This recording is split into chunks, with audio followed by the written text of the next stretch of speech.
Prima alcune esplosioni, poi le fiamme divampate alte nel cuore della notte poco dopo le 2 in questo parcheggio utilizzato da diverse aziende di trasporti conto terzi in via Trevisan, nella zona artigianale di Peraga di Vigonza.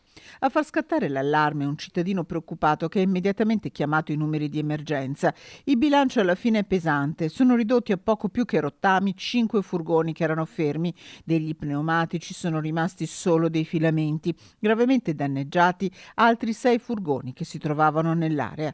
Le fiamme, domate e circoscritte grazie all'intervento dei vigili del fuoco, sono partite da un container adibito ad ufficio nella zona del parcheggio occupata da un'azienda toscana, la Madilo, con sede a Pistoia, che fa trasporti anche per il colosso Amazon.